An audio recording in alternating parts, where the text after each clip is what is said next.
Hi Aquarius, welcome to your lunar eclipse in our sign, Aquarius. Special with me, Raphael.rey from Reydiant Reality. It's an absolute pleasure to have you. Thank you so much for joining me. Thank you so much for being here. So, before we start, I would like to call in all forms of love, light, peace, prosperity and abundance for these cards, these notes, the messages that come through intuitively. All forms of love, light, peace, prosperity and abundance, and I pray that the messages that do come through are ultimately clear and concise, and they help us on our path to our highest vibrational good. So,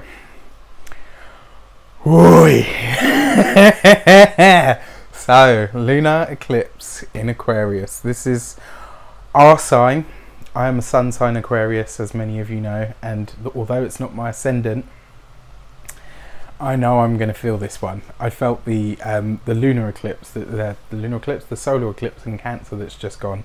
I don't know why, but for some reason these energies are always really heightened for me every year for probably the last 5 years, especially since I've known more about astrology.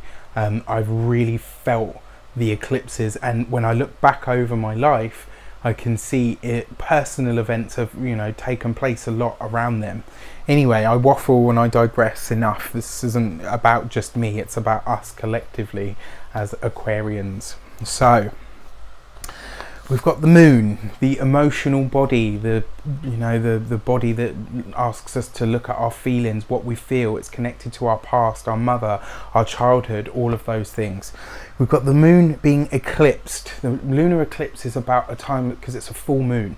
It's a supercharged, caffeine drinking, Sprite drinking, not Sprite, whatever, any sugary drink, like Red Bull or something, and that's eating sugary sweets, and it's just constantly like, this is going to be a lot of energy, guys, and we are really going to feel this one as Aquarians because it's going to be in our sign.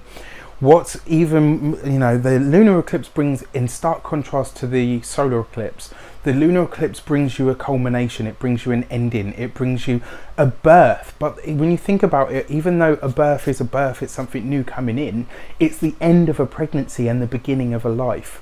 Something that's been gestated, something that you've put all of the effort into, can now start to reap the rewards over the next 6 months. That's, eclipses unpack over about 3 to 6 months.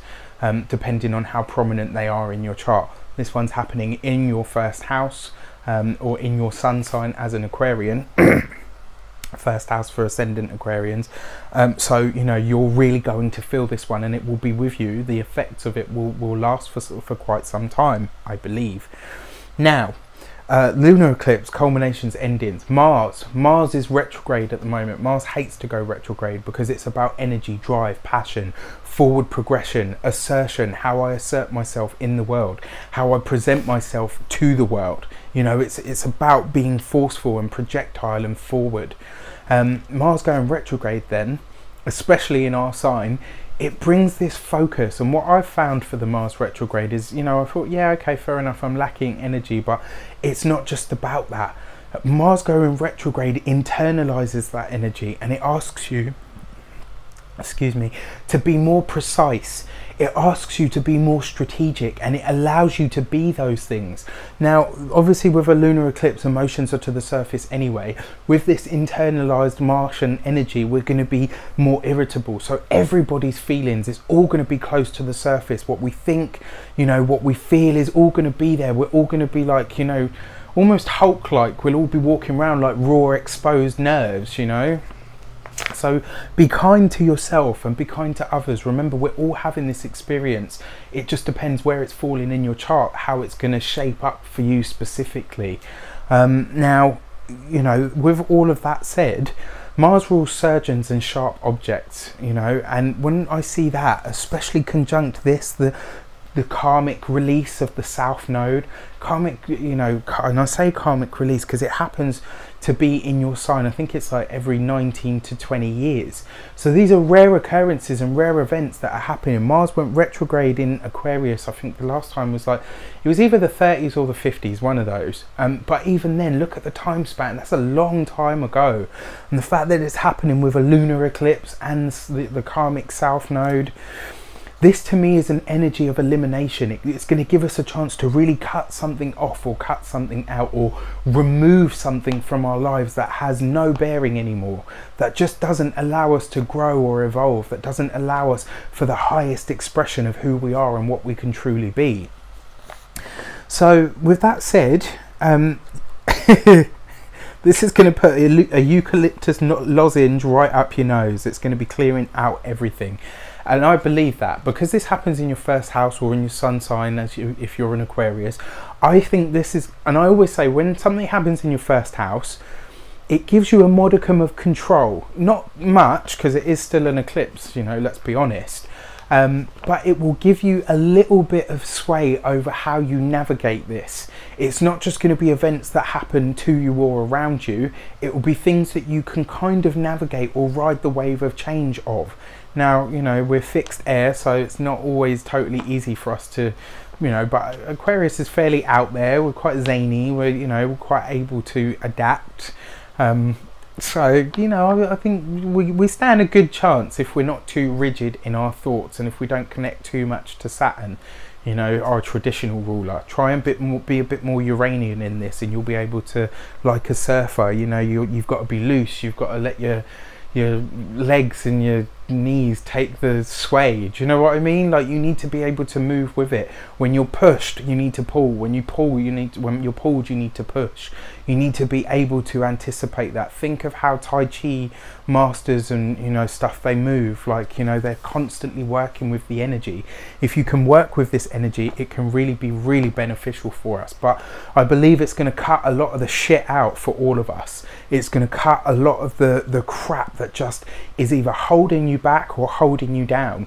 You know, and I think this is going to be really, it's going to be deep, guys. It's going to go really, really deep into the core of who we are, and it's going to take us into the core of our feelings and help us decide, because sometimes we hold ourselves back.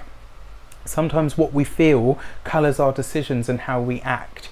You know, what we feel, the moon, colours our decisions and how we act, Mars.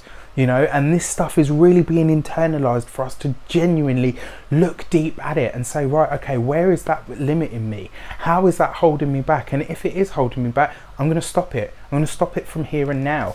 That eliminative, culminative energy allows us to cut it off or cut it out for good.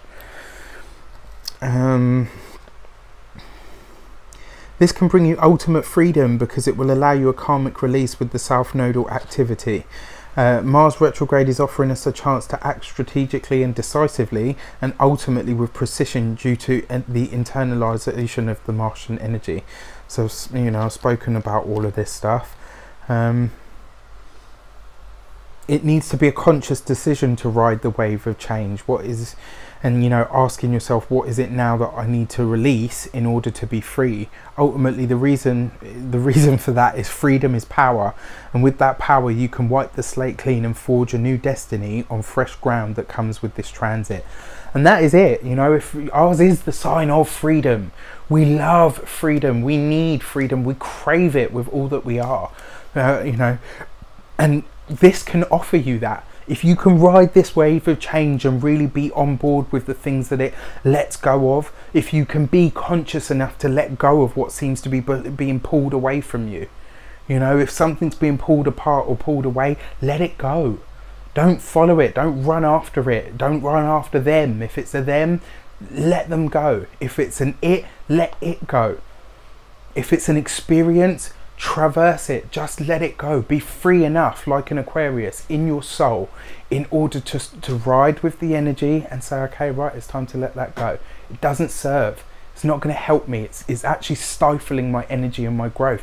You know, the way I'm looking at this is anything that's old, cancerous, tumorous, Mars the Surgeon is going to be there, conjunct the eclipse with the ending, to say, right, okay, if we don't remove this, it's actually going to make us really ill and possibly take us out for good.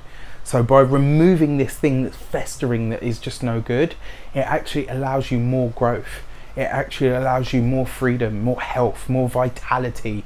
You know, the first house, life, vitality, personality, you know, who you are, you know, everything that you are, your consciousness, your ego, all of it is going through a clearing. All of the shit is being cut out. let it go, just drop it. It's all baggage, it's not going to serve you. With the Uranus square, this can see a surprise source, a gift coming. It could see a surprise coming to you from a surprise source. So this could be a family member could bless you unexpectedly with a gift or some news that you weren't aware of or you weren't entitled to. Now, it's interesting because, you know, I kind of feel like that might happen. You know, although this is the 4th house and not the 8th house, it might well be that you get some sort of blessing that you didn't even realise you were either entitled to or somebody had set aside for you years ago. It could be that kind of thing, you know, somebody in your family, because Uranus is in your 4th, and on top of that, you know, you've got this square energy. So this is obviously, it's tension, it's this and that, it's, you know, they're battling each other. So your ego, your identity and all that you are is sort of having this toughed up with your 4th house to say, right, okay, there is wealth, there is wisdom here, there is a gift here for you. What can you take away from it? And because it's Uranus, change, revolution, spontaneous change and revolution, it kind of feels to me like something actually really positive is going to come to you through or from your family. It could also revolve around property. You know, something to do with where you live, something to do with the family home, you know, where you grew up. You could be being called back there. There's lots and lots of stuff around this, and it can see some really surprising events taking place. And then finally, yeah, you know, with the 4th house, it feels like a possible inheritance or even a forgotten gift. You know, it could be any one of those things. And then finally, Venus trine the moon could see an unexpected blessing from a partner, or even possibly a surprise from a business partnership. It could see some kind of blessing in the sector of work that you didn't anticipate or expect.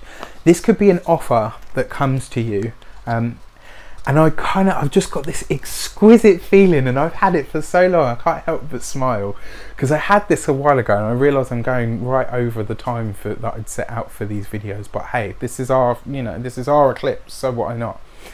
I had this feeling probably about 2-3 months ago that over the summer, you know, something would be offered to me and it would be really spontaneous, and I wouldn't, you know, I'd be like, oh my gosh, where did that come from? I've got an idea of what it is, and I don't want to say what I think it is, because, you know, I want to see it shape up and let it be what it is. And I kind of feel that in terms of work or partnerships or whatever, and all of you know by now, you know, I've quit my job.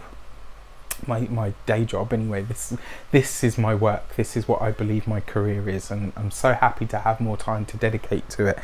But I've felt for the last 2-3 months that something was going to be offered to me in the summer that would just completely change everything, you know, and I'm really excited for what that might be. I can't put my finger on it, but I really feel that it's coming, and I think it's going to be off the back of this. So let's see what the tarot has in store for us.